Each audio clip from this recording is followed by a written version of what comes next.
Good day, everyone, and thank you for joining us. Welcome to the UAP Disclosure Fund's Town Hall discussion, Policy for Public Safety Professionals in the Era of Unknown Drones. I'm Yuan Feng, the Executive Director of the UAP Disclosure Fund. We're a nonprofit organization dedicated to advocating for greater government transparency and accountability regarding unidentified anomalous phenomena, or UAP. We're also committed to raising public awareness and understanding of this complex and often misunderstood topic. Through events like this, we aim to inform, educate, and normalize conversations about unknown drones and other anomalous objects. This is an issue of growing importance, especially for public safety professionals and first responders. Many of you here today may be motivated by curiosity about the unusual aerial incidents reported in recent months. Incidents that have occurred over many counties and precincts in the US and the rest of the world. Let me clarify the types of drones and objects we'll be discussing today.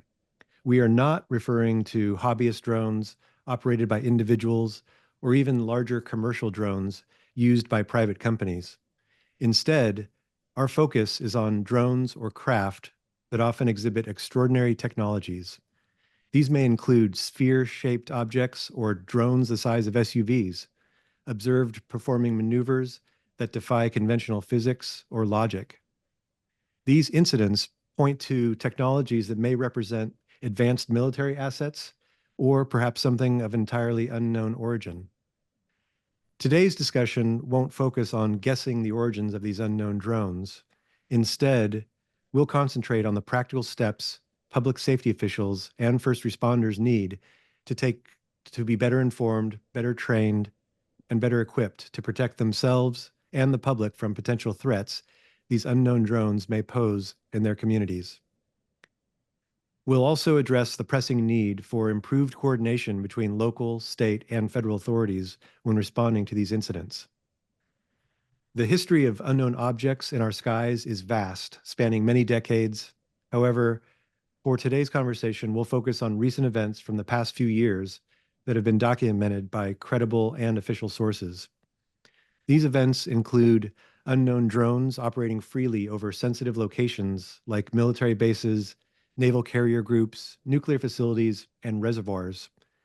They also include reports of incursions in remote areas of Colorado and Nebraska, as well as increasingly frequent sightings in densely populated regions such as New Jersey, New York, and other northeastern states. These incidents are not decreasing, they're happening more often, making this conversation more urgent than ever. So, to help us delve into these critical topics, we've brought together a remarkable panel of subject matter experts, and let me introduce them.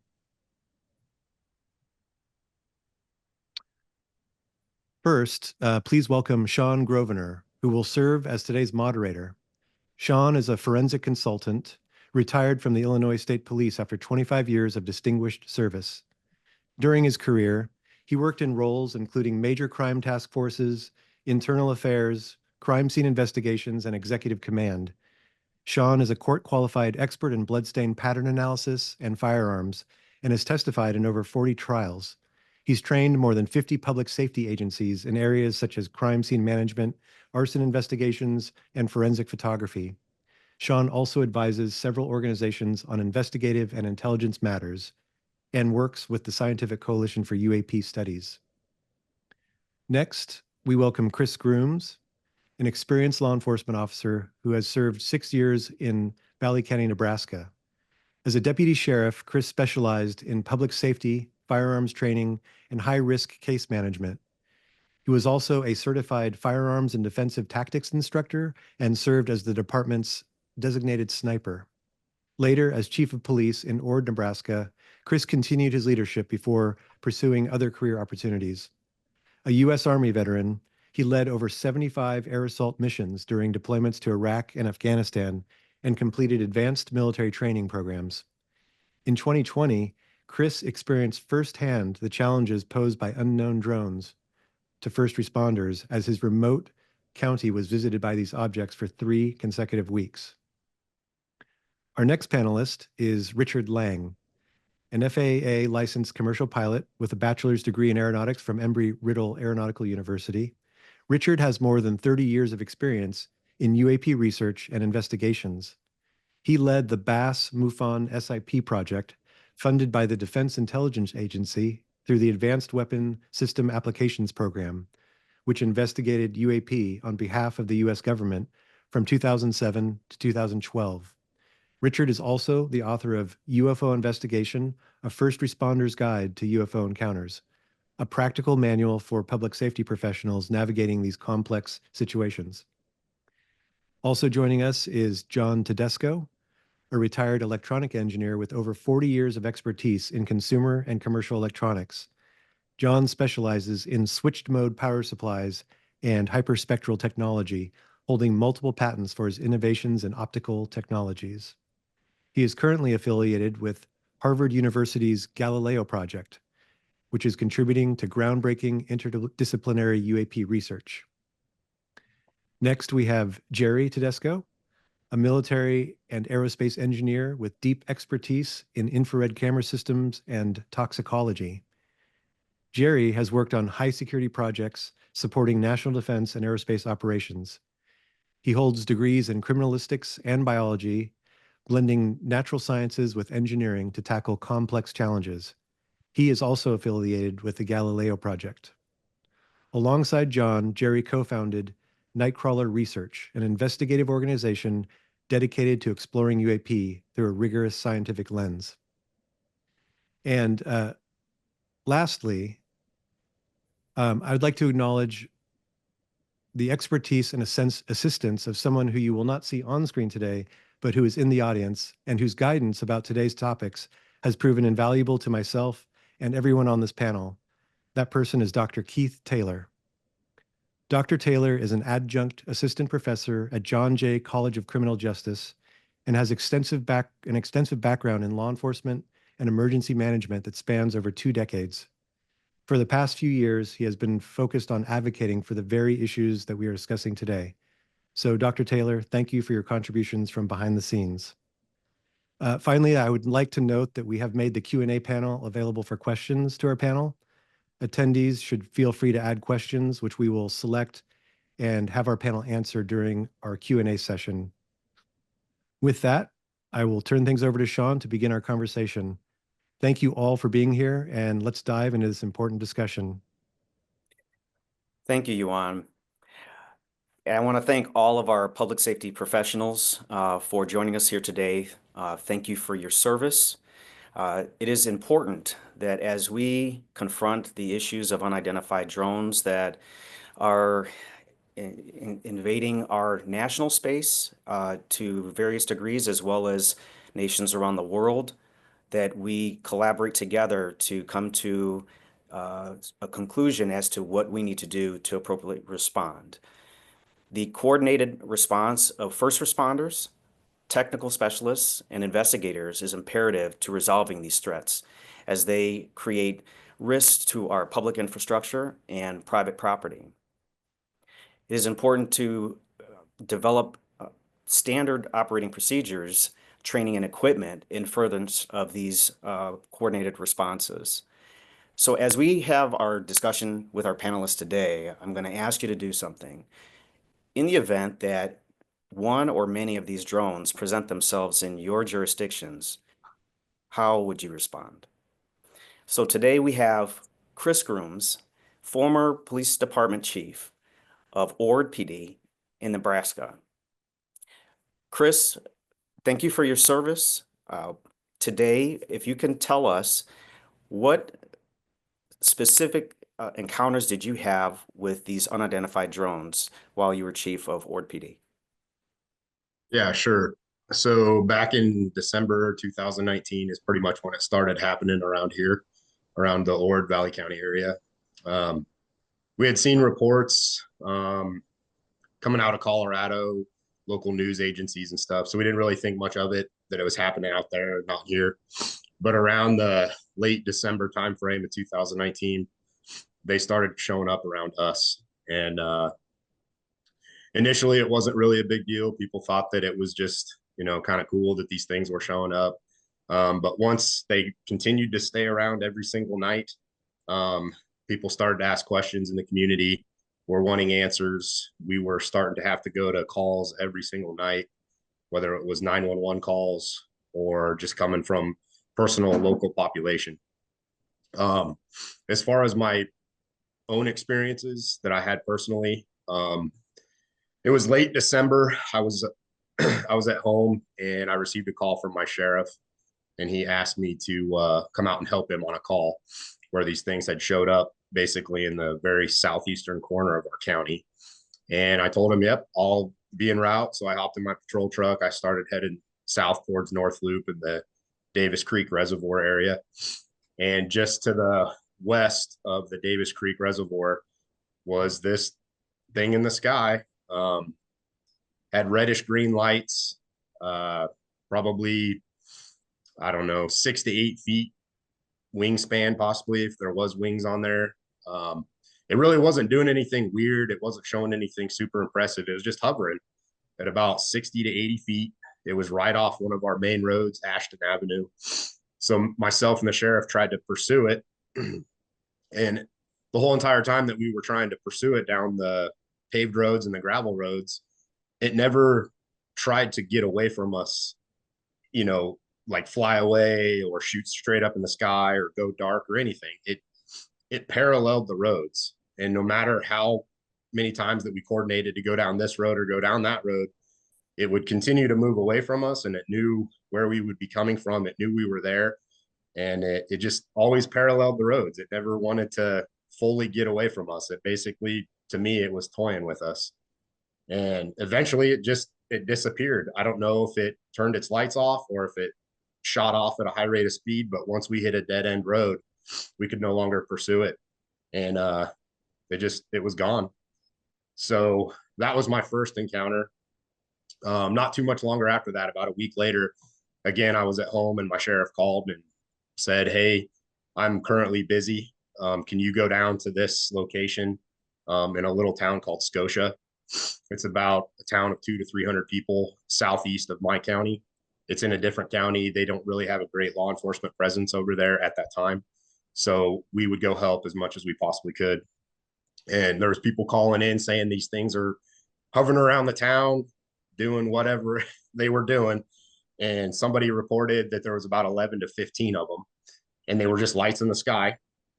So I lived at that time about 13 miles north of Scotia.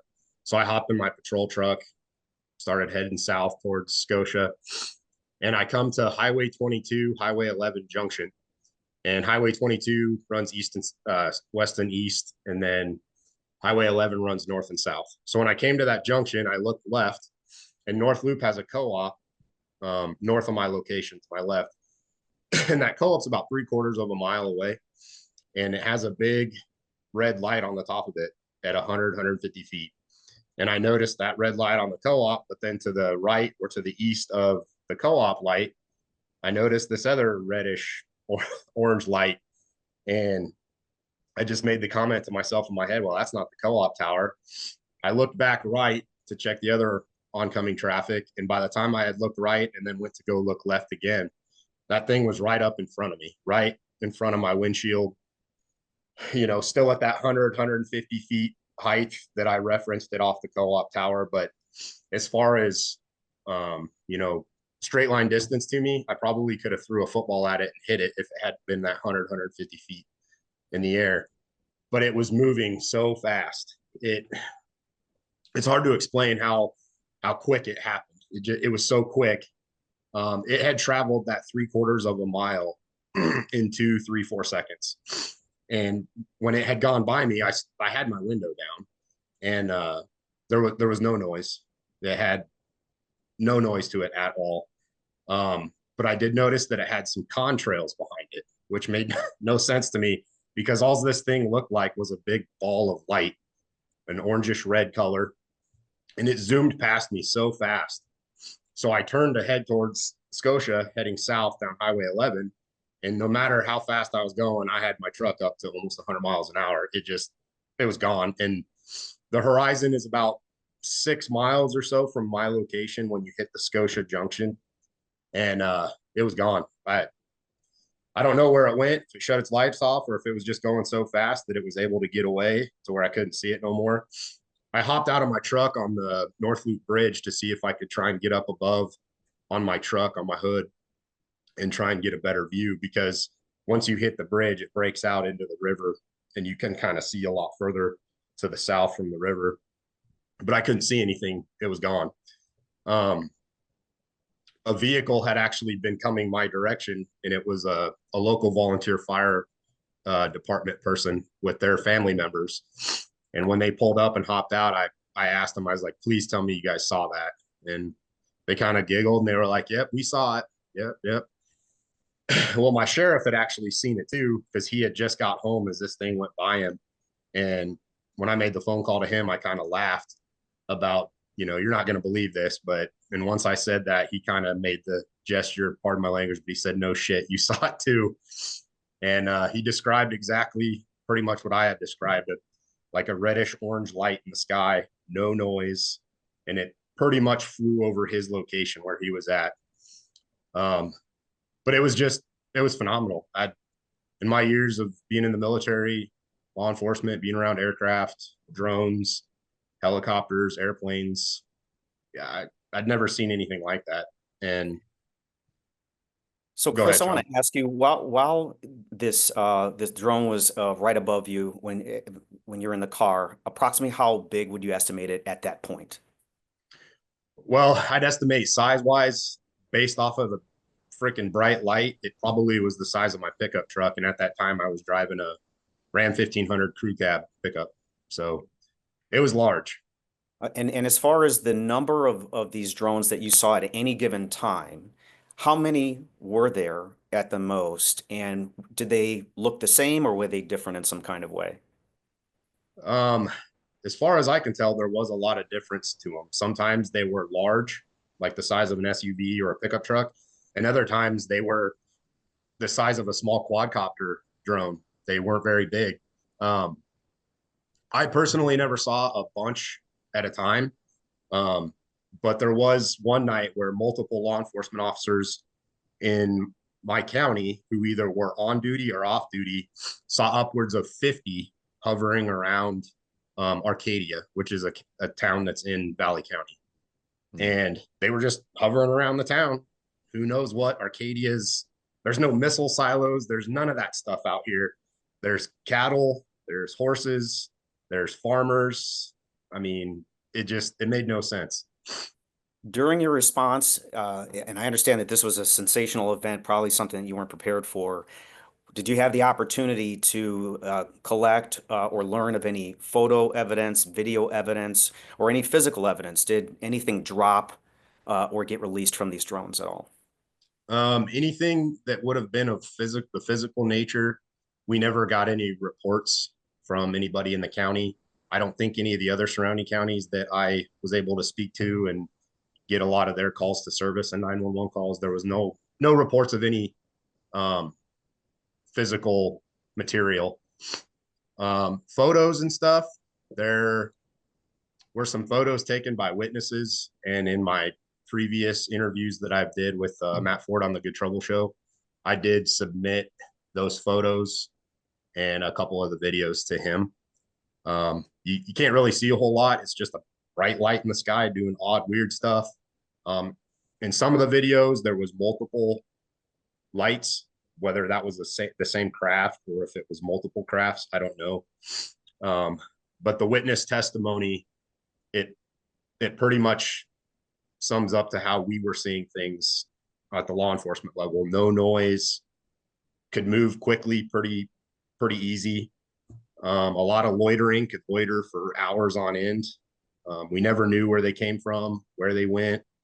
We coordinated for that stuff to try and figure out where they were coming from or where they were going. We could never figure any of that stuff out. So you mentioned that your community is comprised of mainly ranchers and cattle. Sounds like a peaceful community. Um, what we talked about, what you could ascertain as to the description, the physical description of these drones. What were they actually doing? How did they interact with the environment, with any of our citizens, even the animals? Can you tell us a little bit about that? Yeah, so we did have reports. It wasn't every night. It wasn't continuous, but we did have a few reports in that 17-day window where we had ranchers that had either cattle or horses that had called me personally and been like, "Hey man, are you on duty?" "Yeah, I am." "No, I'm not." "Hey, these lights, these drones, whatever they are screwing with my animals. They're shining bright lights on them. They're shining some type of light on them. It's chasing them off. Um, I'm I'm getting pretty pissed off with it. Is there anything that can be done about it? I'm getting tired of going out every morning at 5 a.m., 4 a.m. trying to get accountability of my animals that sometimes went 2 miles away, and they spent all morning trying to get accountability of them. So there was interaction with animals. And the funny thing is I don't think any other counties, after I went through their calls to service and their 911 calls, I don't think any other counties had that issue. It was just strictly our county and Valley County. And we do have a huge cattle and horse population. I mean, we have more cows and horses in Valley County than humans. It's it's a small county of about 4,000 people. Given the extent of the activity of these drones, what level of support did you have between local, county, state, federal? What resources were at your disposal during this response? Well, we coordinated pretty well with all the surrounding counties through radio or you know text message or cell phone. So we had a pretty good coordination with all the surrounding counties on trying to triangulate where these things were going or coming from, or trying to get better view. But it never happened. We could never get it to that point where we could see what they were. State law enforcement, they were doing their best that they could do as far as coordinating with us, whether if it was just the local state troopers that were working in our AO, they would help out where they could. As far as the federal level, anytime that we reached out to them, they were polite, they were responsive, but it always was the same thing about that's not ours. We're not doing that right now. We're not out in your neck of the woods training or anything like that. So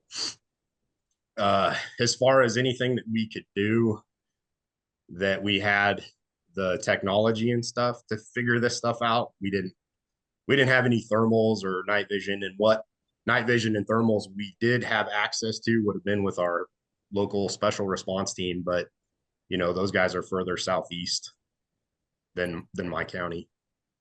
So obviously there was an effort to get an all hands call for the response, and the main concern was no one was claiming that these technologies were theirs, and so that outlines the importance of the collaborative efforts of all agencies that would cover these areas.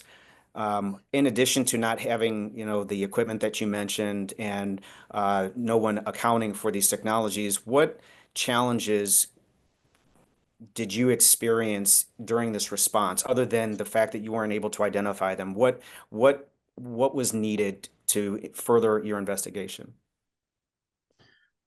Well, I mean, we could have used those thermals or those night vision. Um, I did try and explain to the witnesses, if it may take us 10, 15, 20 minutes to get to that location. So if you could try and give us a better, excuse me, if you could give us like a better observation of what you were seeing. Um, how big were they? How many were there? Did you hear any noises? Which direction do you think they came from? Which direction did they go? We talked about a lot of that with the witnesses to just try and get as much information as we possibly could.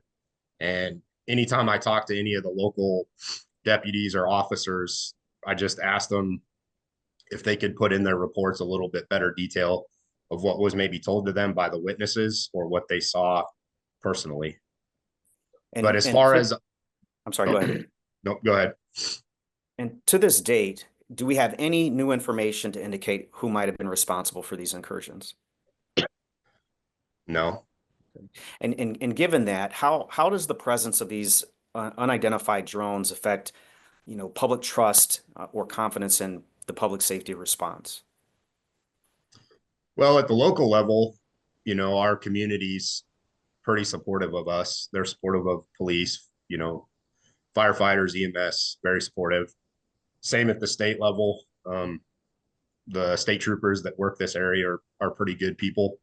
So they're supported by the community.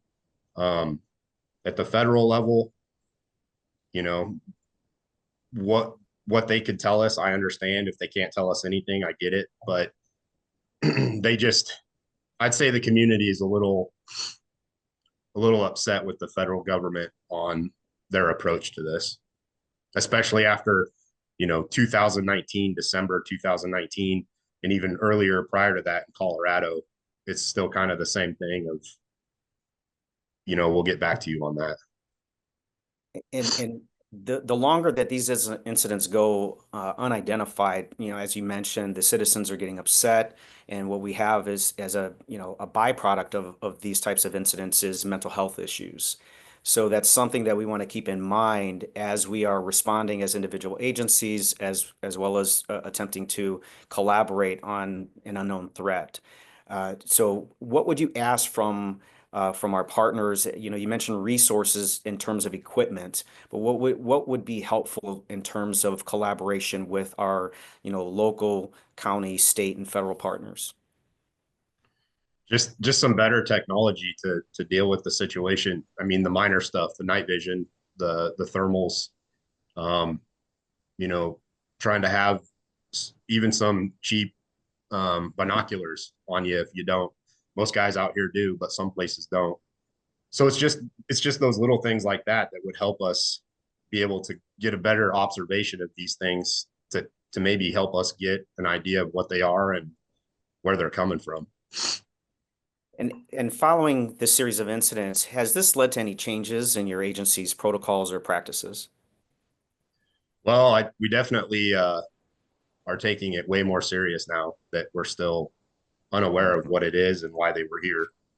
So yeah, the law enforcement agencies around here to this day, we still bring it up, you know, talk about it, come up with better ways.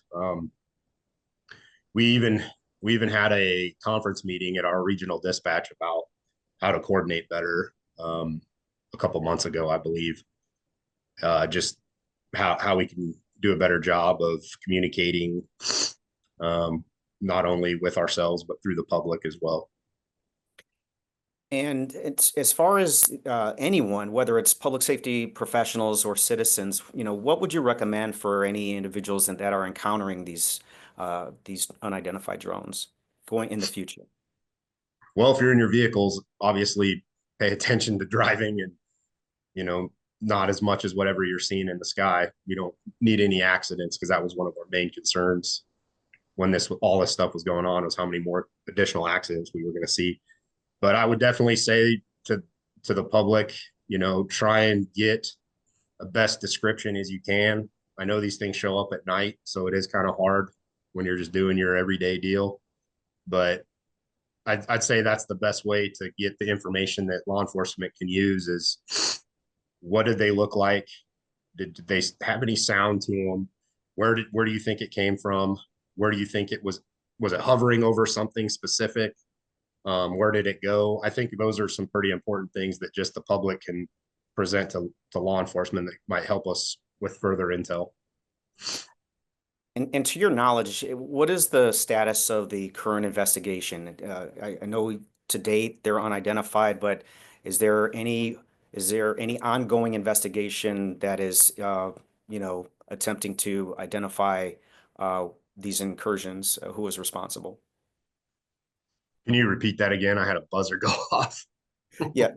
So as far as the state of the current investigation, to your knowledge, are there ongoing efforts to continue the investigation, or to your knowledge, is it just an unresolved case?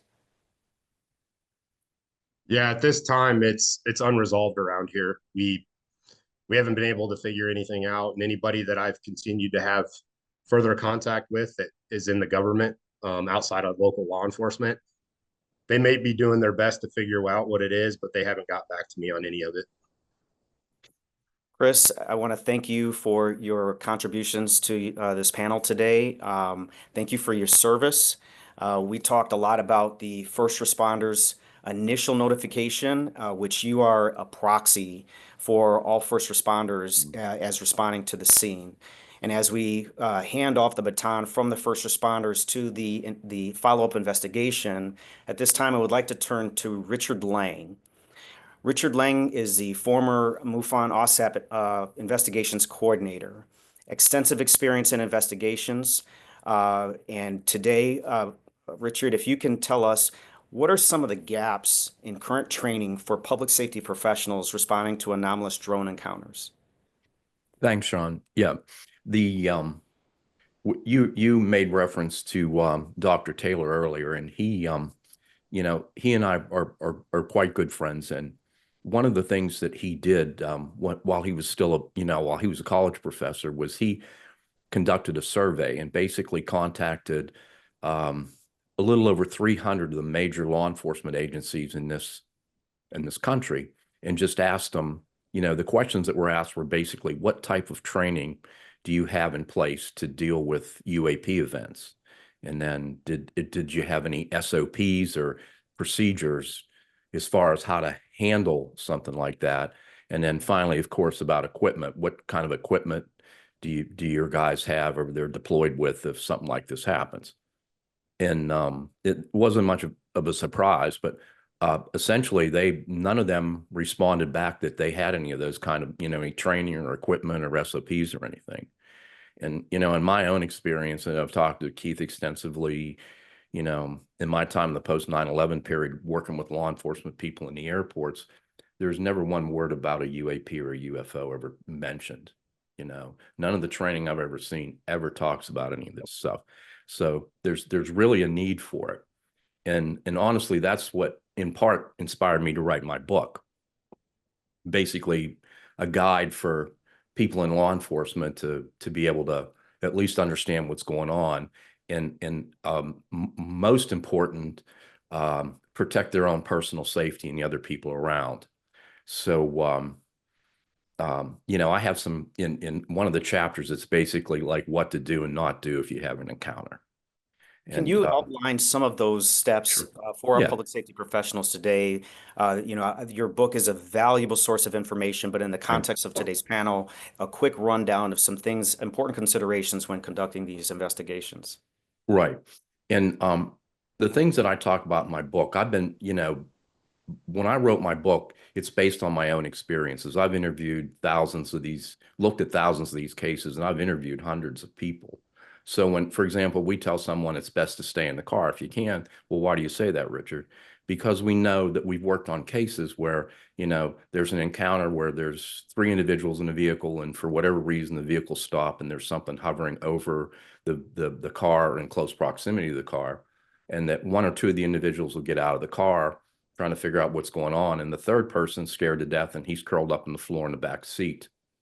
And then, fast forward 3 months, and the 2 guys or the women that got out of the car have some serious health issues, burned skin, tumors, all kinds of things, and that develop in the person in the back seat had absolutely no health effects at all. So when I say stuff like that, it's just based on case reports that we've worked on, and we see what the results are.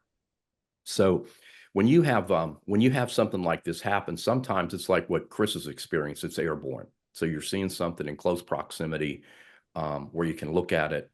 And other times there might be something that's rarer, but where something's on the ground. And part of my sentiment in writing this was thinking about, you've got a patrol officer, it's 2:30 in the morning. The dispatcher gets a call from some woman who's hysterical, and she's saying that something landed or crashed in her pasture, and she's afraid it's going to hurt her horses. And so the next thing you know, you got the blue lights on, you're heading that way. So when you pull up on that, there's some things that you have to be aware of for your own personal safety. And so just briefly about that, these incidents, if something's on the ground, it can be radioactive, it can be electromagnetic, it can have electrostatic energy, and there can be toxic substances, both chemical and biological, to deal with.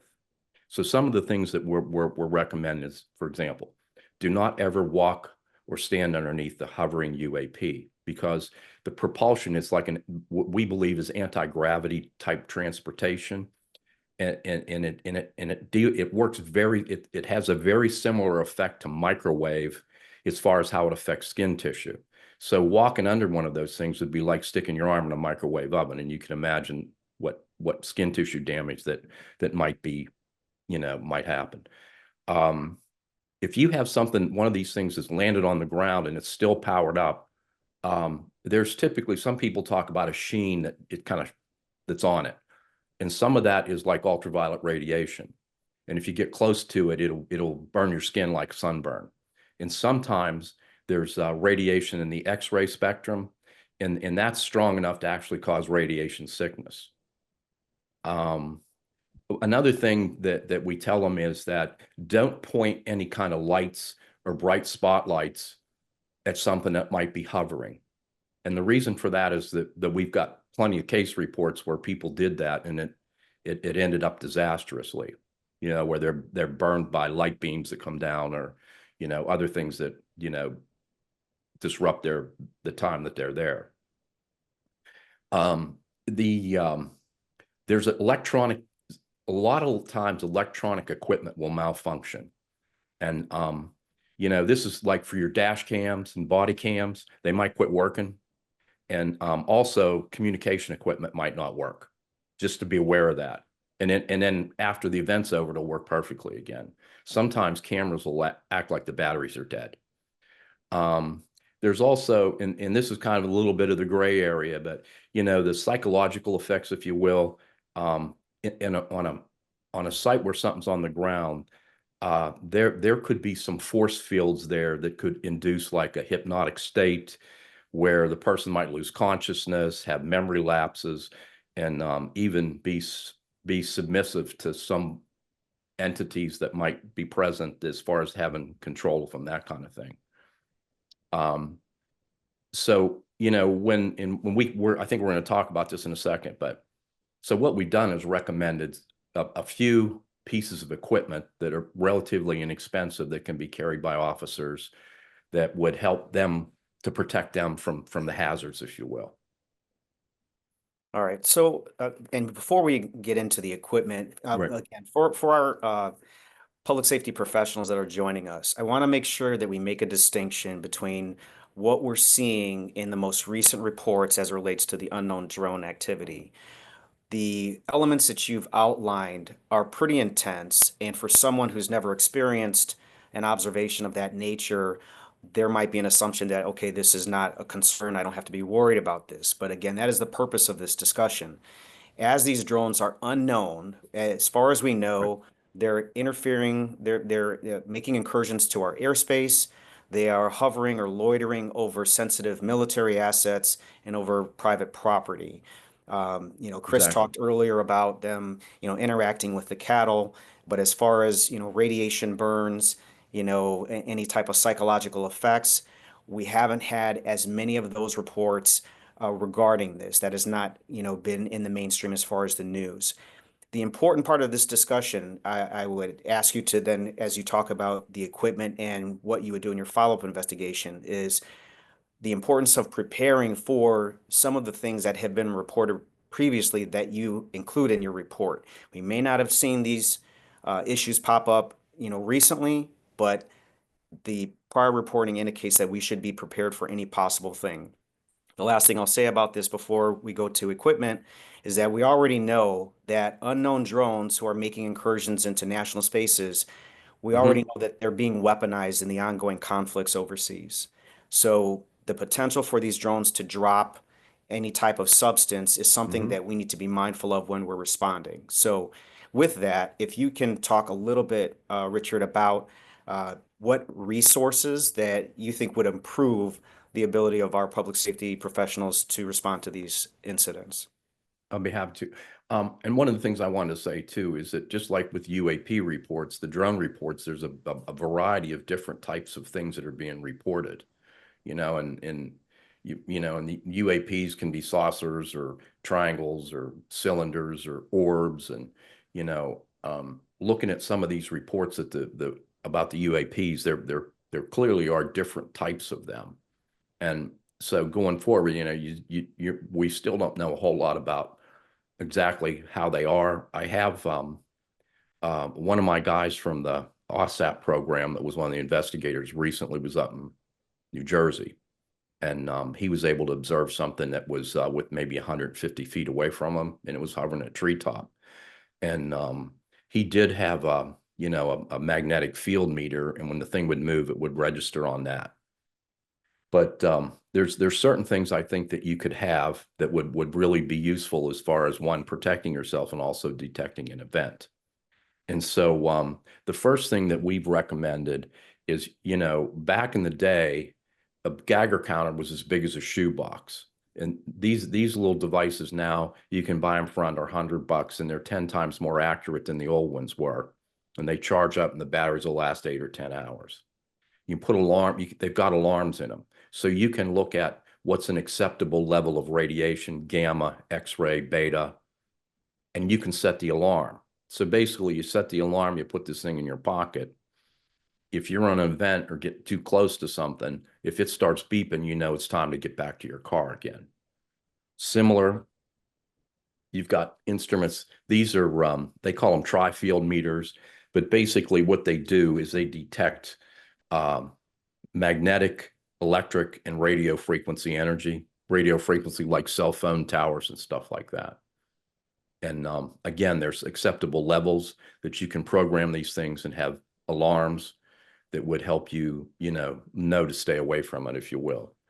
Another thing that most of our team does now, these little cards were developed by Homeland Security.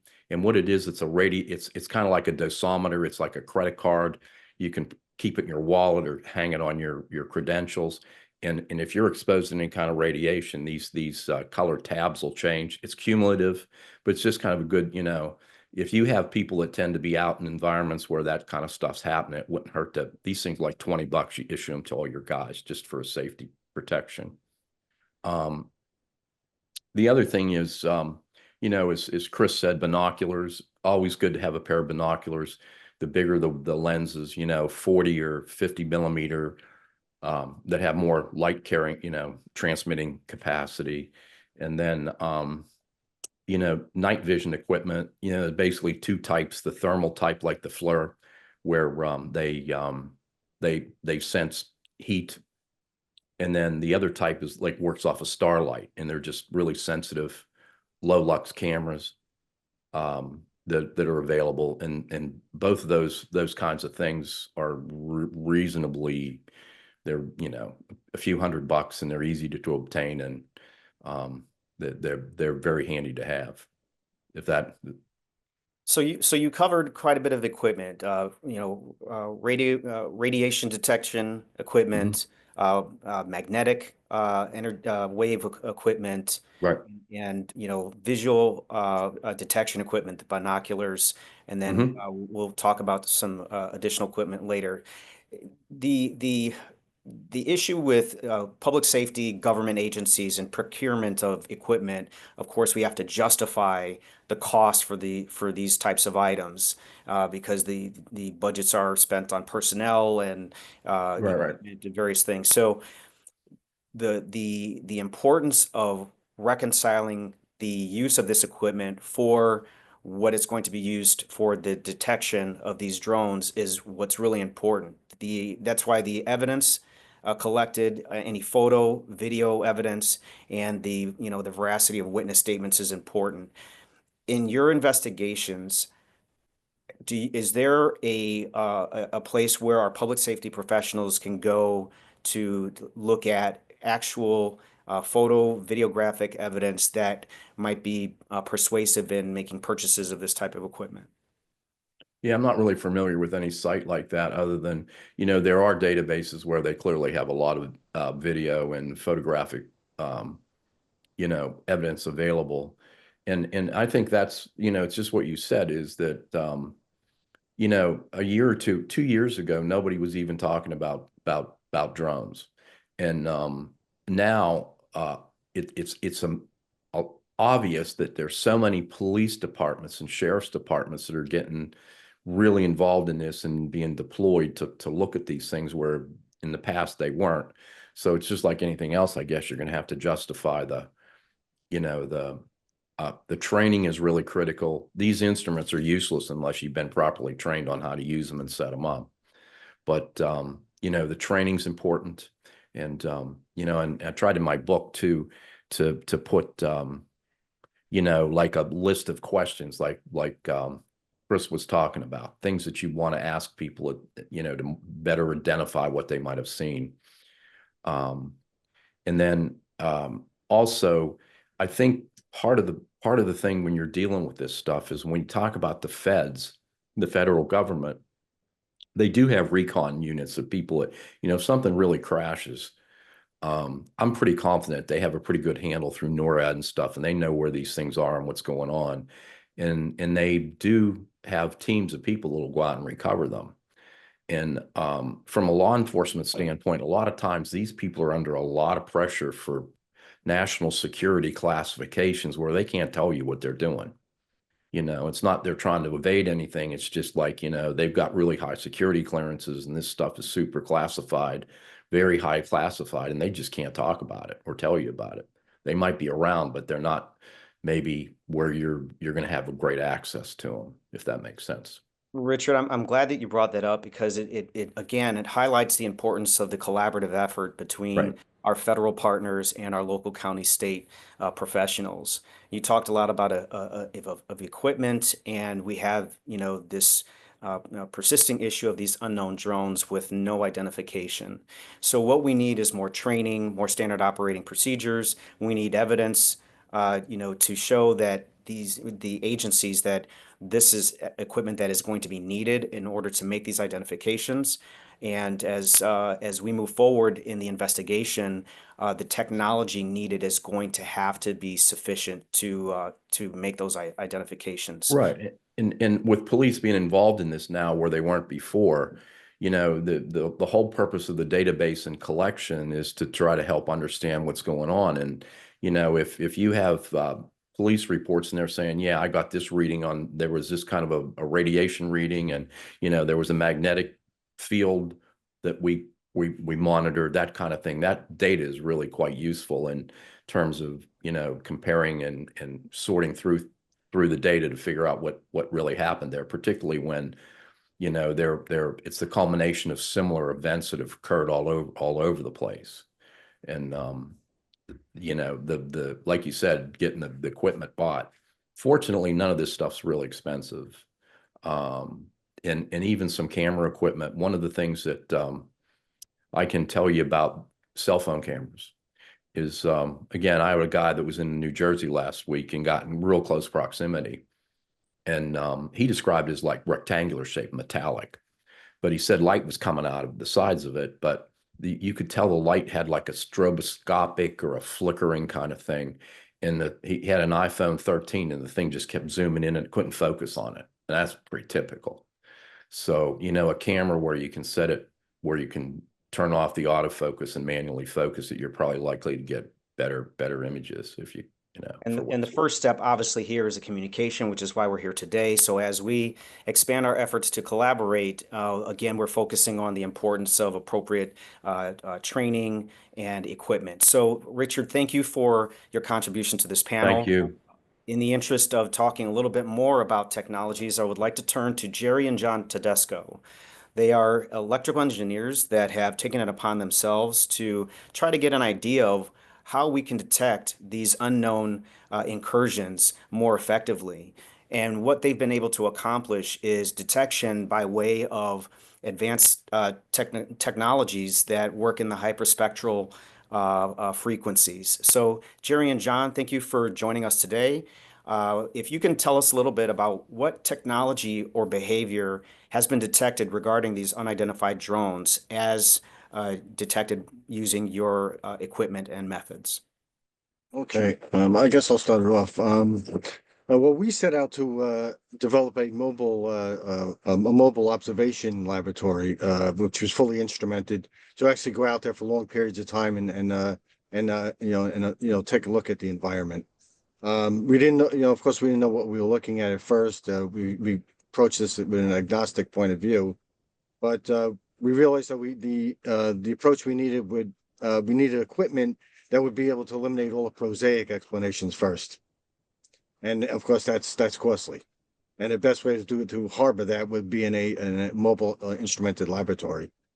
So what we did is we developed a methodical approach using, of course, radar is the first primary tool to detect anything in the skies. We developed a proprietary radar system using two radars, a dual radar system set up on two different axes, one vertical, one horizontal. So we could scan these skies in two geometries and actually get a better profile of the targets, any targets that might be up there. The other thing is hyperspectral equipment.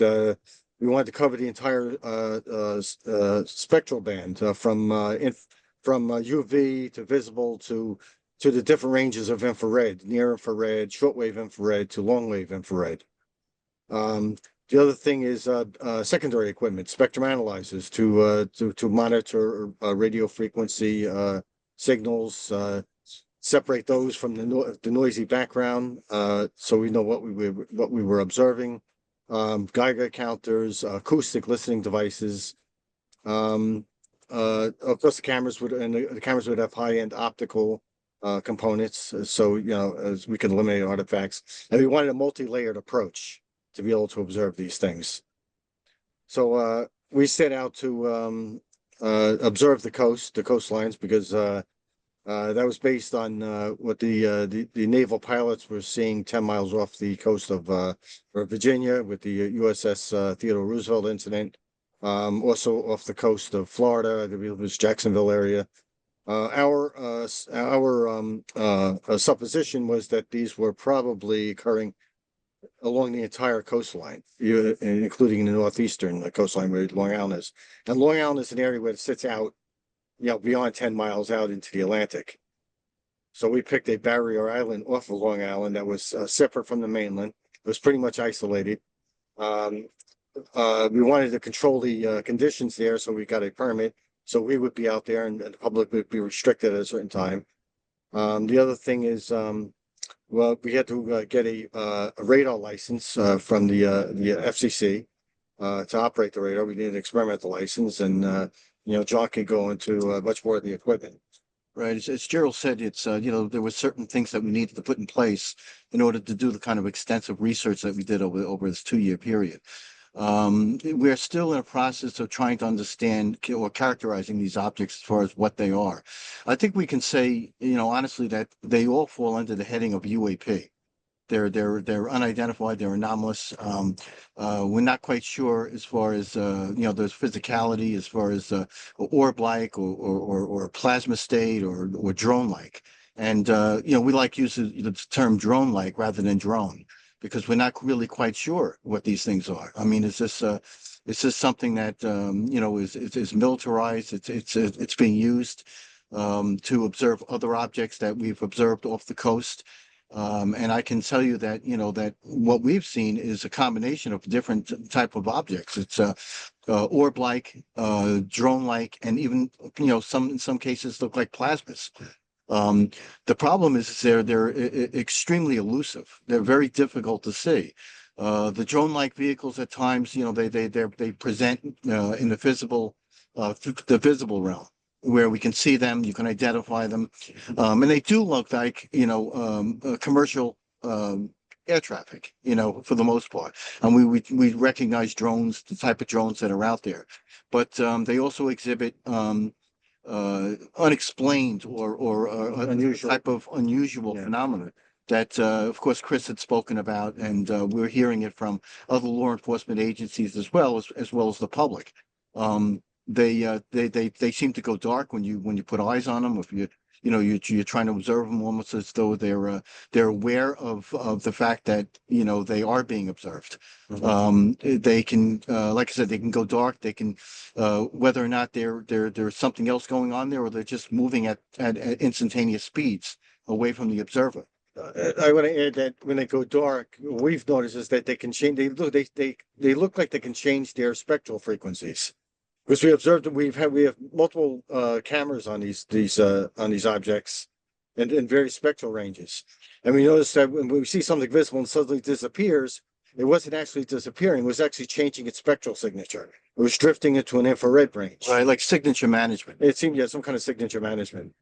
You know, and this is something that makes it very difficult. You know, we've heard a lot of reports out there of observations of drone-like vehicles, but what we don't see is these other objects, the orbs that seem to have this low luminosity or seem to present in the infrared spectrum. And they can do that, you know, where you're not aware that there is a secondary object out there that is associated with these drone-like vehicles, which is occurring, you know, fairly frequently. The thing that we're looking at is that there's got to be a better way to detect these objects and characterize them, and that's what we're in the process of doing here. And of course, we need feedback, and law enforcement needs feedback from the public as well as you know, science community needing feedback from law enforcement as far as what they observe from, you know, firsthand. They're you know, they're getting these things, they're seeing these things for, you know, firsthand. You know, they're making these initial observations, and they're in a position where they can identify or they can come up with some data that can help us, you know, help with some kind of a protocol to put place to characterize them and come up with better detection methods and just understand what they are. Yeah, You know, who's responsible. Absolutely. You know? And again, I want to make the distinction between the variety of observations that you're making, you know, the orbs, the plasmas, and the unknown drones that, or drone-like objects that have the appearance of airplanes. Or very large drones. So there's a variety of shapes and distinguishing features that, you know, have a prosaic appearance, but have some characteristics that are not really, that don't really conform to that type of technology, such as having no sound or having low visibility. The strategies that you're using to make these detections are important, but obviously require a certain level of equipment as well as a certain knowledge of that equipment. So let's try to pin this down here. You have a very robust detection system. From the observations that you've made, are there specific markers that indicate advanced capabilities that could be a threat to public safety? Yes. One for, you know, that we could say for sure is invisibility. You know, if you don't see it, you're not aware of it, and you know that could be a safety concern. Like I said, drone-like vehicles, they seem to be observed by the public, law enforcement. There are times that they're not. But there's, like, again, there's an association with other objects such as orbs. And the 2 year research that we've done, we've seen quite a few of those, and they have to be, you know, visualized or observed in the infrared spectrum. There is special camera equipment that can do that. That's near infrared camera systems. Most cameras that you have are infrared sensitive in the near bands. Even the cell phone cameras nowadays, they do have night mode, and there's apps for that. You know, they'll put the camera in a specific night mode so that you can see these things, and you'll also want to get in applications that you know, with the cell phone themselves, that allow you to record it in raw data. You know, when you're compressing this stuff, and that's what most cell phones do, is they compress up the information, the data, and the image quality is terrible. You know, it's as far as getting any kind of detail or data out of it, it makes it very difficult. But there are apps available for that. Also on the lines of the cell phones, you know, they have a host of sensors in there that are readily available. You know, most folks have them. We all have cell phones, whether it's the iPhone or the Androids. They have a number of sensors in there. They have magnetometers, they have accelerometers, they have luminous sensors, they have G-force sensors or gravity sensors, and there is a toolkit that can be downloaded, an app toolkit. They call it the Physics Toolbox, that can actually allow you to set up those applications that will monitor magnetic fields, will monitor you know, possibly G-force or gravidity type systems that are out there that may be responsible for some of the, you know, the health effects that these things are giving off. Also, the cell phones themselves. There's two apps that I'm aware of that is developed that actually allows the cell phone to act like a Geiger counter, where you tape off the front lens, the front camera system or the back camera system with dark tape, electrical tape, and the app itself will allow the cell phone to be used as a Geiger counter. You'll hear the counts, and I personally had experience testing some of those applications when I was working for the laboratory. So they do work, you know, and I've actually taken a cell phone and put it into an X-ray machine. So you can actually you monitor those things. The other thing is that law enforcement, you know, if they're highway patrol, you know, if they're traffic division, they have speed guns, radar speed guns. These speed guns are radar devices. They're millimeter wave radar devices. They have a range of about 3 miles. Objects the size of a car, an SUV, they can be detected 2 miles away. So the speed gun itself, if you take it out of a squelch mode, right, where it's muting the audio until there's an active signal, you'll probably want to hear that signal all the time. And that gives you a Doppler effect, that frequency change. So if you take the speed gun and you're pointing it at these objects, any motion that is exhibited by these objects should be picked up by the speed gun, unless there's something else going on. But that's a powerful tool. Also, the LiDAR, some of the newer speed systems are LiDAR, which has both velocity detection and range detection. And the range on these LiDARs is about 2,000 feet. So, you know, if the law enforcement sees these things, that might be a way of detecting its distance, give us a better idea of its size, and what kind of mass does it have? You know, does this thing have? If it's recording a Doppler sound, or if you're getting some kind of velocity changes on a LiDAR, you know, that tells us that, you know, it's not just a plasma gas or something like that that's in the atmosphere that's just unexplained. And simply because of some of the descriptions and stuff that we've been getting back, that they don't make noise. Sometimes they don't have a thermal signature.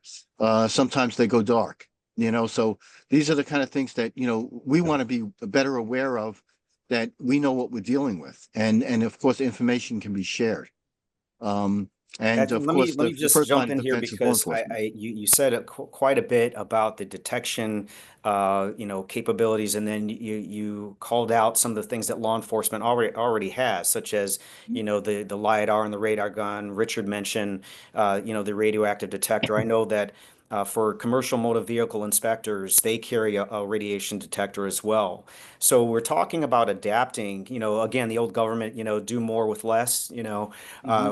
The equipment that we have and the response protocols that we have are accustomed to incidents that occur on the ground. When we have an unknown threat, we identify that threat. We, you know, attempt to, you know, isolate and, you know, negotiate and communicate the threat there to make an arrest. If it's a significant threat, we may set up a perimeter, but all of these things happen on the ground. What we're dealing with is in the air, and this is the challenge that we're all having to adapt to in this new time of, you know, ramped up unknown drone incursions in our space and, you know, and globally, really. So as it relates to, you know, issues like electronic transmissions, jamming of electronic transmissions, you know, attempts to identify these drones, what recommendations, what are the current technologies that that serve as limitations to accomplishing identification and addressing electronic jamming? Right. So that's a limitation across the board. If these objects are exhibiting some kind of jamming techniques, where they're actually putting something out there, a signal out there that's influencing the way the equipment operates, its battery life, that sort of thing, and we've personally encountered that as well. There's not much you can do. I mean, if the equipment is the electronics is being affected, you can't make measurements, you can't make observations. But there are times, of course, that, you know, if you can, and the equipment is working in an acceptable way, that data is extremely important to try to understand what, you know, what it is that we're dealing with here. And like I said, you know, the law enforcement has a lot of these tools already available. Cell phone, of course, is a big one with some of these sensors that everybody has. But again, the use of the speed gun, the use of the LiDAR system, that'll give us important data as far as its size and its maybe some other capabilities that it has. Thermal cameras, of course, there are cheap thermal cameras available, and I know some departments do have the thermal images. So does the fire department. Fire department uses it in fires. I just want to make one point about what John's talking about. There are some protective measures you can do to protect your equipment. You can prevent electromagnetic interference by using a Faraday cage around these some of your equipment. Some kind of metal mesh enclosures that could be you can they even sell wire mesh you can actually wrap around the equipment. That actually will protect it against electromagnetic interference or pulses. Yeah, any EMI interference that's produced by these objects, anything that's developed electromagnetically, there is a mesh that can be seen through, and that can be wrapped around the equipment. So the equipment would be protected from these emissions. And like Gerald said, that's what they call a Faraday cage, and we use it all the time when we're measuring electronic emissions from equipment. The mobile laboratory we're working actually is we have a built-in Faraday cage within the laboratory to protect our equipment. Right, within the walls of the lab. So so everything in here is protected most of the time. It's just a matter of closing the doors and pretty much we're isolated from the outside electrical fields. Yeah, most of the effects we experienced were when we were outside the vehicle using the portable equipment. But So the protection equipment that you're talking about obviously is important to protect you from any hazards that you may experience in close proximity to the unknown drone. We haven't really talked much about our drones. So what recommendations do you have as far as our public safety agencies using our drones that we use for our various law enforcement purposes to attempt to identify or even interact with these unknown technologies? So I know that the New Jersey, I guess the Sheriff's Department, New Jersey, has been using their own drones as far as they have their sensors, they have thermal camera on it, they have a regular camera, and some have near infrared cameras as well. The closer you can get to these objects, obviously, those are ideal conditions to try to understand. And then to look at the behaviors, the elusive behaviors. Are they acting within unison as far as being tracked down, that sort of thing? It's what kind of responses are they given off at that point? I know with observer response, we've been looking at the objects, and if you try to film them at times, or you're trying to record them, they seem to just go dark and they disappear. We've seen that, quite a bit. And we've also heard some of the descriptions from law enforcement that, these objects do have a tendency to go dark. We want to understand what that is. Richard Lang had brought up the fact that, that don't point anything at these objects. Of course, never use laser systems, that sort of thing. But there are times when researchers and of course you have to use your own discretion with this, is using a flashlight, with a spot beam to try to illuminate these objects to see if there's anything that can be recognizable, anything that you can describe, anything that would give additional information or data to law enforcement and anybody that's trying to understand what this stuff is. But that's a decision. Like I said, that's a personal decision At your own risk. And what Richard also recommended was staying in the car. The car itself acts like a Faraday cage in some respects. Exactly. So there's some protection from staying in the car and making these observations from outside a window. And last question, where of all the photographs and video, where can our public safety professionals go to see the demonstrative photo and video evidence that you've collected?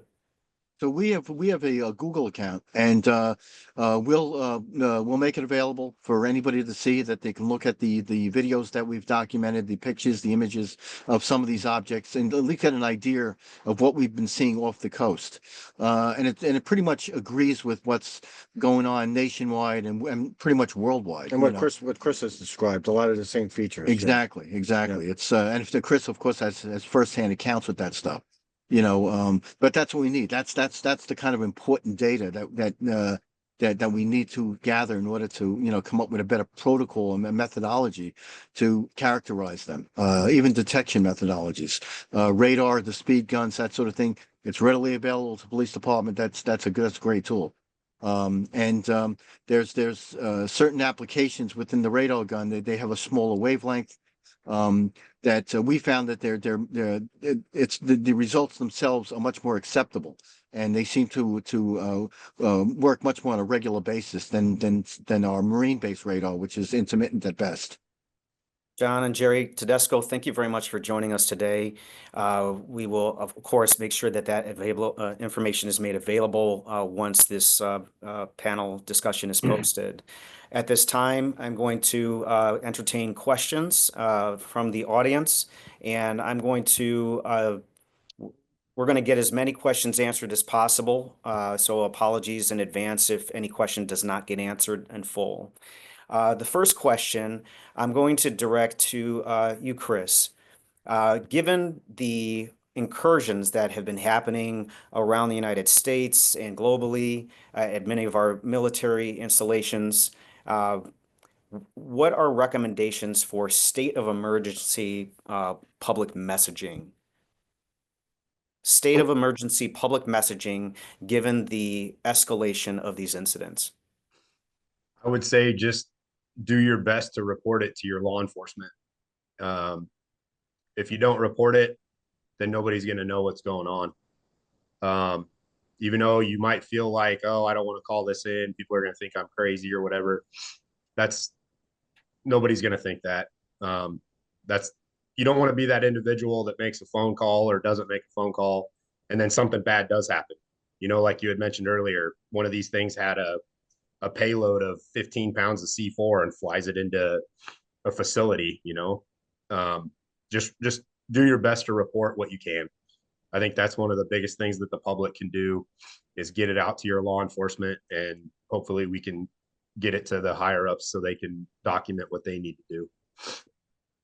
Thank you, Chris. The next one also is for you, Chris. Would you, for your observations, would you have considered those drones orb-like based on the fact that they were mostly light, or did it appear to have structure? You mentioned that there was a wingspan, so was there a shape, or did it seem more amorphous?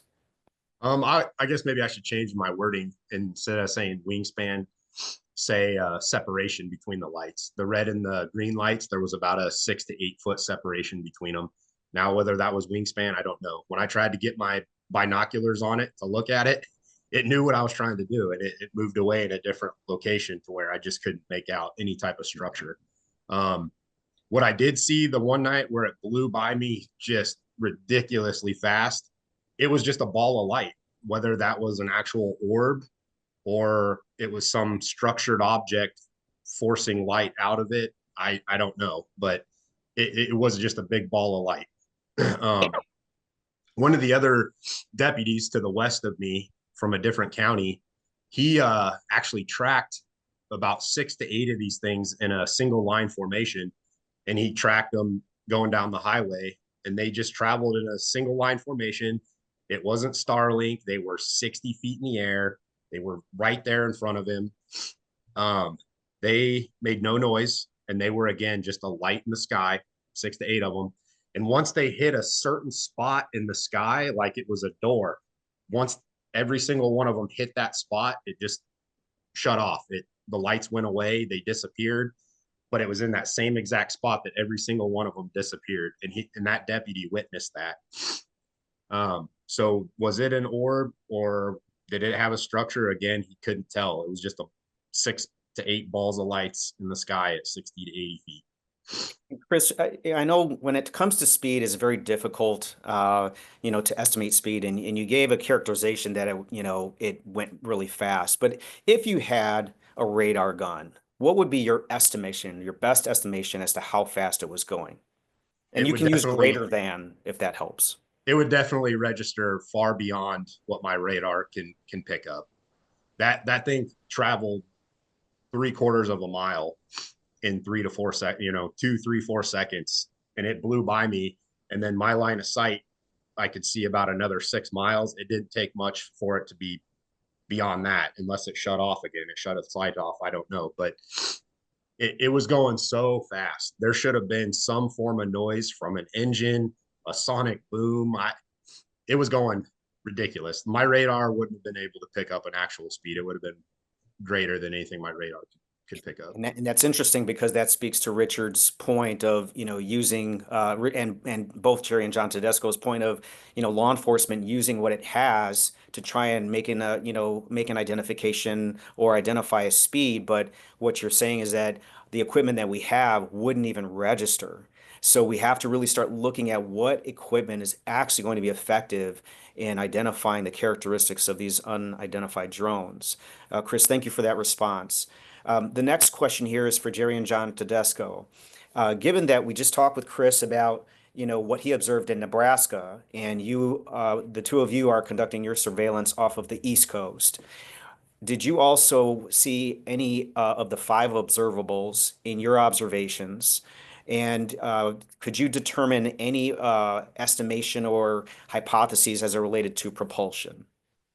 Okay, what we were seeing is pretty much the same thing. We were seeing orbs of light, circular orbs of light. They were changing luminosities, sometimes very intense, sometimes dropping. And the orbs of light that we observed when they dropped their intensity, we would actually see structure underneath. We'd see something that resembled a polyhedral structure that was rotating.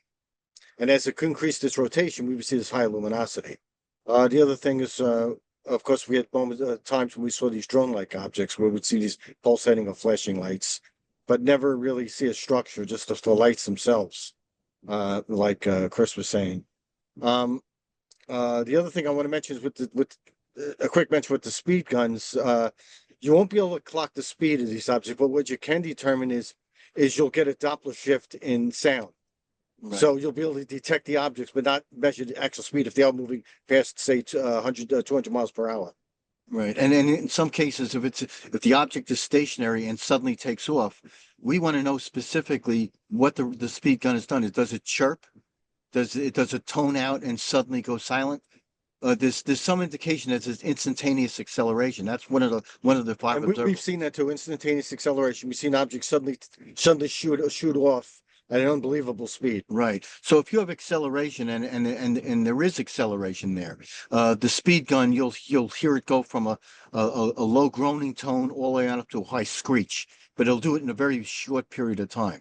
So that tells us that, there is acceleration, but it's sudden. Instantaneous acceleration, you might just get a chirp, and that's it. So there's ways to identify and try to put some kind of an explanation to what's going on there.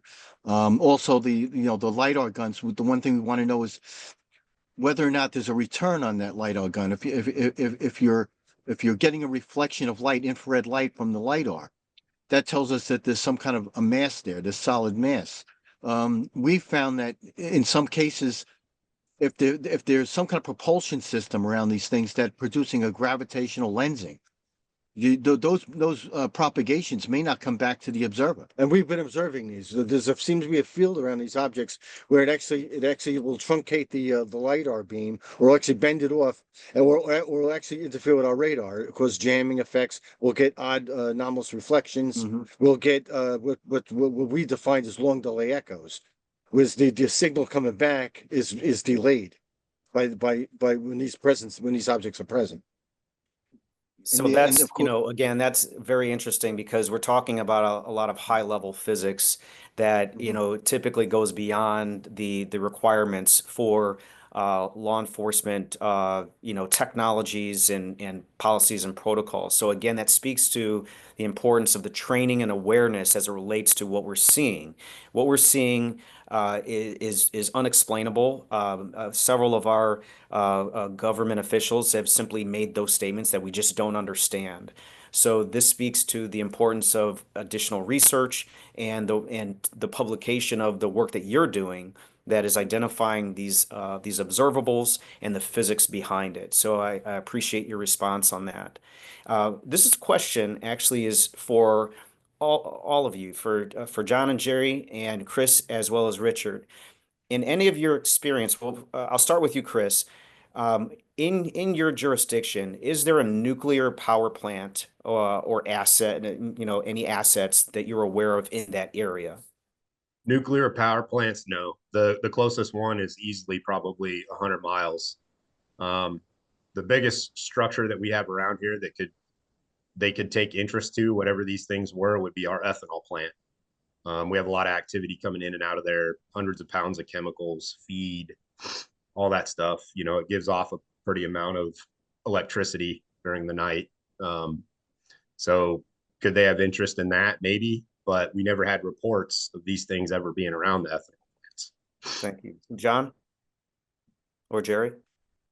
Yes, on our area, we have a facility called Brookhaven National Laboratory. It was one of the biggest nuclear colliders in the country. And they're actually conducting ongoing research at that facility. So that's a sensitive area. So Long Island, I mean, and Long Island actually counts as a sensitive area, you know, similar to what you've seen at the incursions of some of the other areas. Right, right. The attraction to a nuclear power plant. There has been an elevated number of observations near Brookhaven National Laboratory. So you know, we kind of equated to that, but we've also we have reports of these objects being attracted to ships out at sea. Where we'll actually look at our hyperspectral equipment, we'll see an unusual number of objects around a large ship or a container ship or a bulk carrier or a military ship, you know, which is interesting. Yeah, seems to show an interest in our trafficking lanes. Right, whether or not there's some kind of electromagnetic migration from their radars that are on that they're attracted to, or there's something else going on there. Thank you. And Richard, I come to you last because, you know, given your extensive background and in the investigation of unknown drone activity, what knowledge or awareness do you have of nuclear power plants or nuclear assets being a factor in unidentified drone incursions? Well, if you look at the case reports, you know, look at them over the last 10 or 15 years, it seems like that whatever they are, seem to be interested in facilities that either have like nuclear weapons storage facilities or, you know, there's cases like out in Nebraska where the missile silos, you know, they've had encounters with missile silos there. And you know, it's hard to distinguish between a drone and a UAP because I think there's probably a mixture of both. But, you know, some of these drone reports as of late seem to be concentrations in areas that like Air Force bases that have nuclear weapons and weapons storage facilities. There seems to be a lot of, you know, there seems to be a lot of attention that these things seem to be attracted to that or be interested in that for whatever the reason is, you know. I can imagine that, again, that our federal partners are certainly mapping the locations and the travel paths of these incursions. So that's just something that we want to be mindful of. But Chris, as you mentioned, it's not just the location of our nuclear assets. It's also potential for any nuclear material or anything hazardous being dropped from these drones. So it's just something to be mindful of. And I was going to say also that if you look at these drone reports, they're coming in all over the world, you know. I was told they shut down an airport in Russia a couple of days ago, you know, and the Chinese are having the same issues. So it's kind of interesting. And so John or Jerry, Chris mentioned earlier that, you know, three-quarters of a mile in about 3 to 5 seconds. If we do a quick calculation, there would come out to anywhere between 540 to 900 miles per hour. To your knowledge, is there any drone that is in anyone's inventory that can go that fast? Nothing we're aware of. I mean, I've worked in the defense industry for, you know, maybe over 30 years in surveillance technologies, actually an area called RISTA, Reconnaissance, Surveillance and Target Acquisition Systems. I've never seen anything like that. I never heard of anything like that. Right, and anything over 900 miles per hour too. That's, I mean, you're Yep. you know, challenging the speed of sound. You know? Right. Yeah, So these objects would make a sonic boom. You well, know? they should. Well, they should make a sonic boom. That's And- again one of the observables that Yes. we make note of. Can I just make a comment about that too, from an aviation perspective? We have a lot of things that can go 500 or 800 or 900 miles an hour, but they can't accelerate from a dead stop to 900 miles an hour in like a second. That's a very That's the important part. point. So yeah, a lot of these characteristics, if we pin them down, we're able to start profiling what it is and what it's not. So the next question we have, this pertains to safety, and we talked about this as it related to radioactive detection. Chris, in your situation, was anyone, to your knowledge, within 150 feet of any of the drones? And I know you mentioned personally that it was right over your car, so quite possibly you could be one of those persons. Yeah, I never experienced anything physical, an injury or anything like that, and nobody in our local area reported injuries like that from these things. Now, if somebody did go to the hospital and they didn't report it to law enforcement, that is a possibility. But as far as anything coming into us that, hey, this thing's hovering over my house, I'm starting to feel sick or anything like that, that never took place with any of our calls. The Thank you. most common type of injury in a UAP encounter is eye injuries. And of course, these types of injuries don't necessarily manifest immediately. So sometimes the internal effects will resonate, and then years later there will be a cancer diagnosis. So it's something that we want to be mindful of for future and long-term monitoring.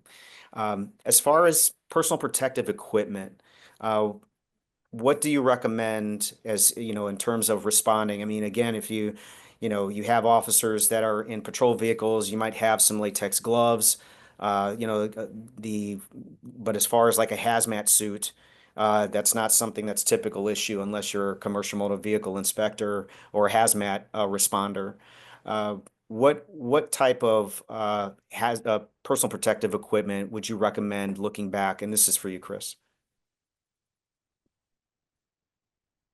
Um, I I don't know as far as what else would be able to stop if it is some type of radiation, other than trying to maintain, the posture in your vehicle. And like um, John and Jerry and Richard had said earlier, excuse me, about the vehicle can give you some type of protection for certain situations. The other thing that I can always tell law enforcement is your body armor. I don't know if that's going to give you some form of protection from the radiation as well as from being shot at, but I always tell my guys, make sure your body armor stays on. Other than that, I couldn't tell you other than what Rich and John and Jerry would say. I'd say they probably got the pretty good gist of what we as law enforcement and fire and rescue could use. That's an important point, and I saw Richard shaking his head. So, Richard, if you can weigh in on that question, I think you have some pretty good insight there. Well, the bulletproof, the ballistic vest, it's not going to stop radiation. Plain and I mean, simple. it's just All right. not, yeah. Yeah, unless you have a lead panel, right? But that's not Yeah, typical. right. And it's tough to, my opinion would be, from a patrol aspect would be more to avoid it than to try to be in it and protect yourself, because a radiation, to be really geared up to do a complete hazmat suit takes a lot of time and to get ready for that. And my point is just keep your radar detector on, a radiation detector on. If it starts beeping, you need to go the other way. And so we have a request that for any recommended equipment, if we can compile a list. So I think that would be great if we could put together a list that we can distribute, as part of the release of this panel discussion. So we can collaborate on that, and I think that would be helpful. So thank you for that request. Richard, this question's for you. Were you associated with the anomalous activity at Skinwalker Ranch during the OSAP and during the time with OSAP and Robert Bigelow? And do you know of any of these objects that were seen during that time? Well, I know. Okay, let me just say that when I worked in that program, Bigelow owned Right. the Skinwalker Ranch, and that some of the guys that I interacted with had on occasion to go there, and it was a pretty creepy place. I've never been on the ranch. I probably could have, but I was so busy doing what I was doing, I never, I never went. And I'm kind of glad now that I didn't, because, you see the books that have come out recently about the hitchhiker effects, and a lot of those people that have worked there have had some, less than pleasant experiences with things essentially. I mean, I'm almost joke when I say this, but it follows them home. And I think that's pretty well documented that it happens. They call it the hitchhiker effect. So with that said, I've talked to guys, and I kind of have an agreement with them. I don't talk about any of those individuals that were in that program or their identities or their names and anything, because they worked on the other side of the mirror, if you will, and they were in a classified environment. Um, and but I mean, I've heard guys make comments about how it's like a horribly creepy place to go, and they didn't like it. And these guys were tough.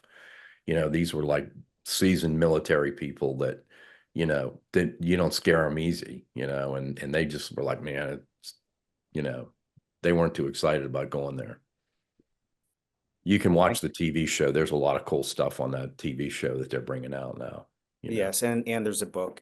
And thank you for that response, Richard. So in your experience, Richard, as it relates to injuries, are cataracts one of the eye injuries that have been noted relative to exposure?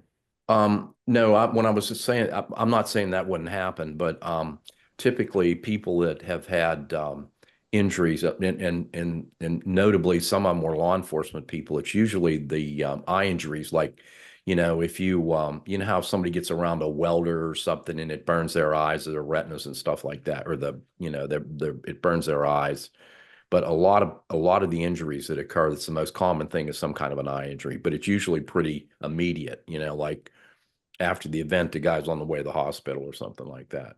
Cataracts, it takes a long time for them to develop. And to your point, which I think is well taken, that you could be exposed to something that was radioactive or a strong electromagnetic field and initially not really have any, ill health effects, but then later on find out you've got cancerous tumors and things like that, which has happened.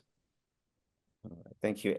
So this is a question that's contemporary, but Richard, I'm gonna ask you, given your historical background, to the best of your knowledge, have any of the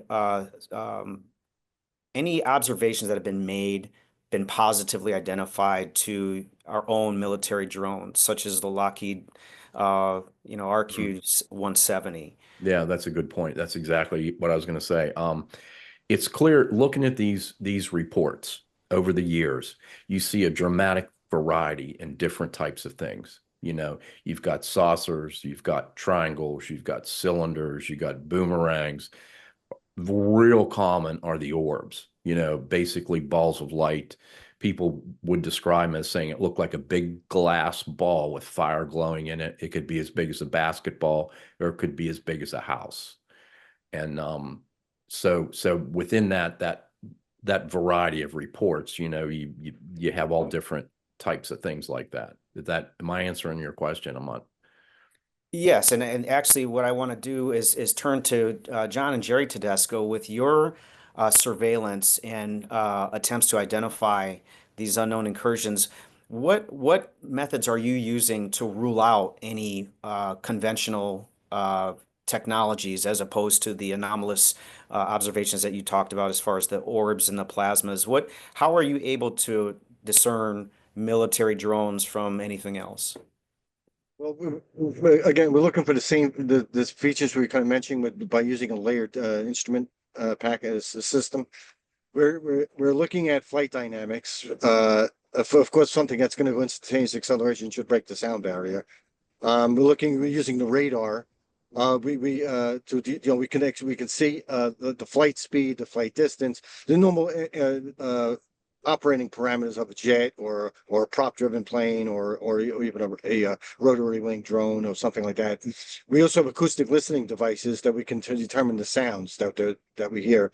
And we can, of course, that's easy to identify a jet or a plane, or a prop plane or, Yeah, those are unique sound signatures. Yeah. A drone, you can hear them. I mean, if it's a prop driven drone, I mean, those they're very rapid RPMs on those motors. You can hear that sound, and it's up at around 3,200 hertz or so. That stuff that can be picked up. Now, another thing with the radar speed guns too is that they can pick up rotation. You know, so if you have an operating fan or something like that, you'll hear that whirling sound coming from the acoustics of the speed gun.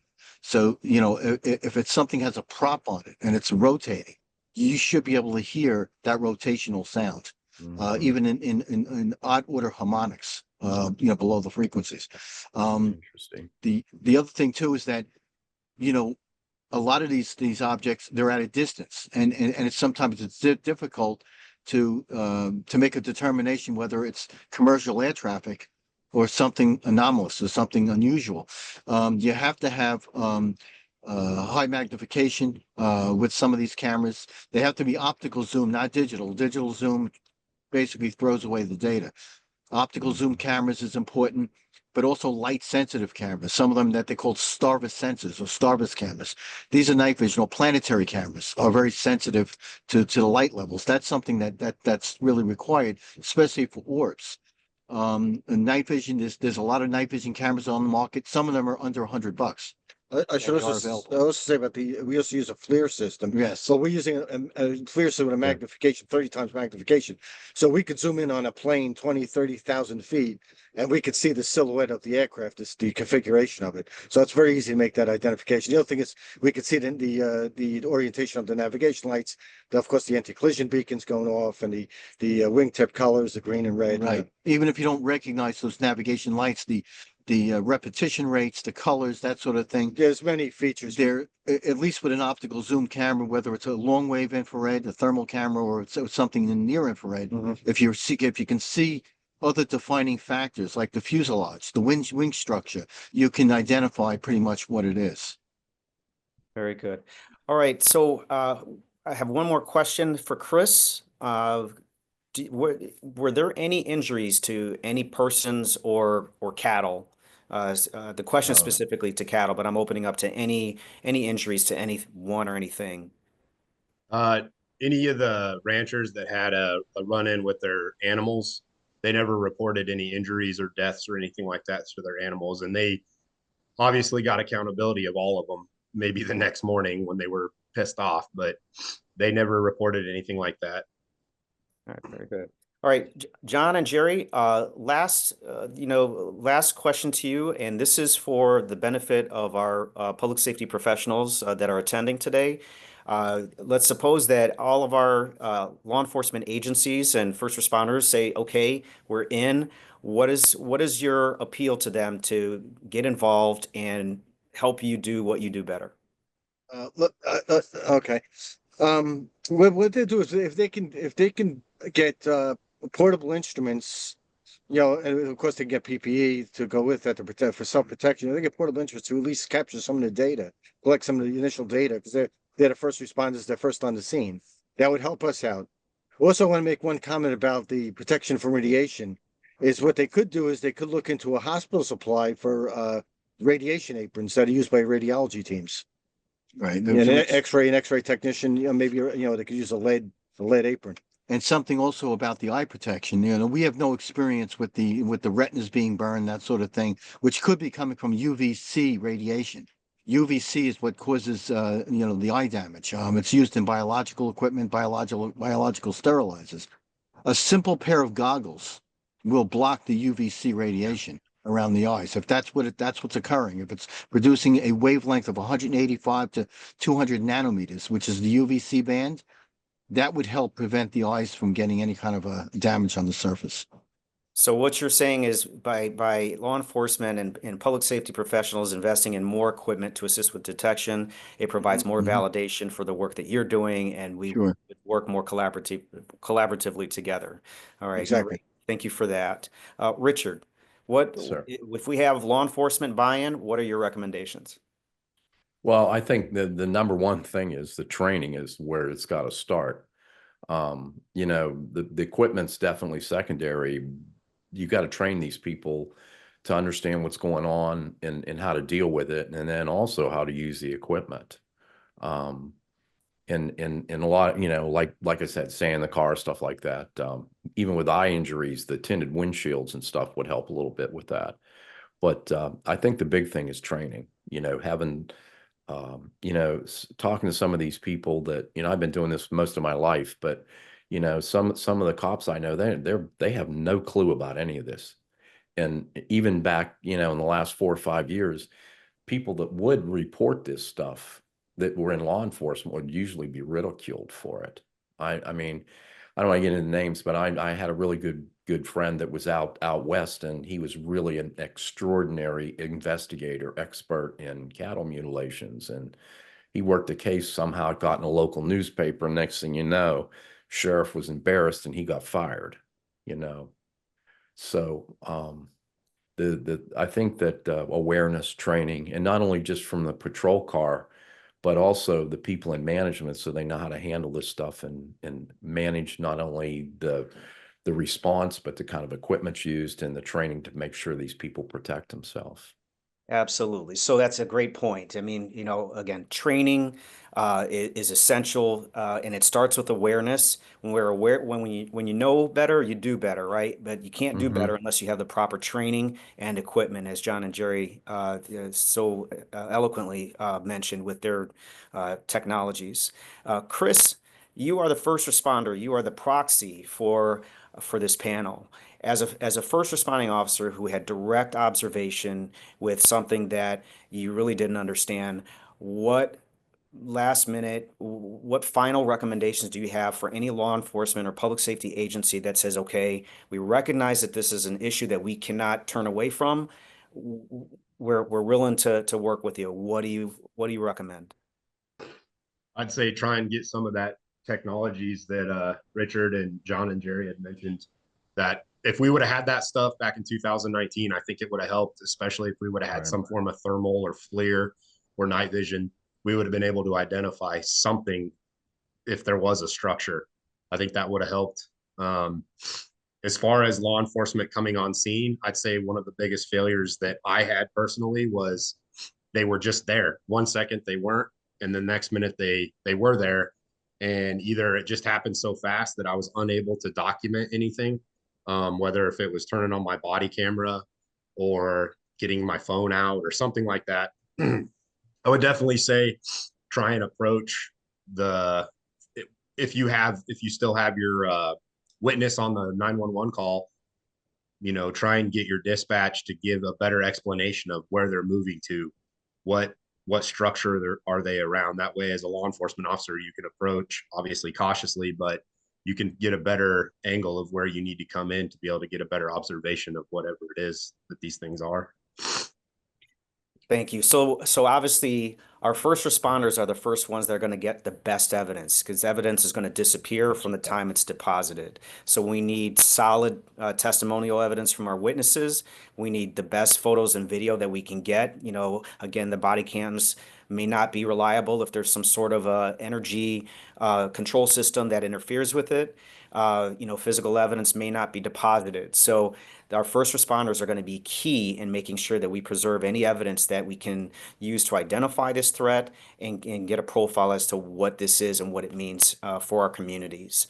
So as a recap, again, Chris, thank you so much for serving as our proxy for our first responders. Richard, your extensive background in investigations highlights the importance of how our first responders relay the follow-up investigation with our investigators. John and Jerry, fantastic. Exceptional technologies and methodologies with the use of your equipment. We need to really highlight the importance of investing in equipment that is going to be effective in identifying these unknown incursions. The longer this goes on, that we don't know what this is, the greater the threat to our public and military infrastructure, our private property, and as well as the mental health effects that this has on our general citizenry that we are charged to protect. So I thank you all for your participation, and at this time, I'm going to turn it over to Yuan for some final remarks. Thank you. Thank you, Sean. I just want to say that on behalf of everybody at the UAP Disclosure Fund, I'd like to give the entire panel our heartfelt thanks for your participation in today's important conversation. And special thanks to you, Sean, for being the moderator. Did a fantastic job. Thank you. If you would like to learn more about what's been discussed today, you might have heard at the beginning, as we did the bios, Richard Lang has an excellent book called UFO Investigation, A First Responder's Guide to UFO Encounters. I believe that's available on Amazon. It is. The Tedesco Brothers, you guys have your book Nightcrawler, Eye in the Sky, also available on Amazon. And we'll put links in the description down below when we post this broadcast, hopefully later today, so everybody can link to it. And we intended to continue this conversation. We're looking at this as the beginning of a working group that can be dedicated to addressing responsible policies for the public safety community. We had somebody in our audience, James, was hoping to be able to jump in and join the conversation. That wasn't our format today, but I would ask you and any other first responders and law enforcement, public safety community members who have been watching, who want to, reach out to us and share your experiences and be a part of this conversation. We have a form now on our website, and this is intended for the public safety community. If you want to stay in touch and be a part of this conversation, go to uapdisclosurefund.org/public safety and leave us your info, and we'll get back to you. We promise. Everybody who's watching is part of the public safety community. If you would consider sharing this link, we'll email out to everybody who is here the link to our YouTube, once it's up. If you can consider sharing that with your colleagues, we would appreciate it, because the more we can get this out into the wider public safety community, the more we can continue to move the conversation forward. And finally, I want to thank everybody who is in the audience today. Your participation is greatly appreciated, and it's precisely what we need to normalize this conversation. So we plan to have more in the future. So until then, have a great day, and thank you so much.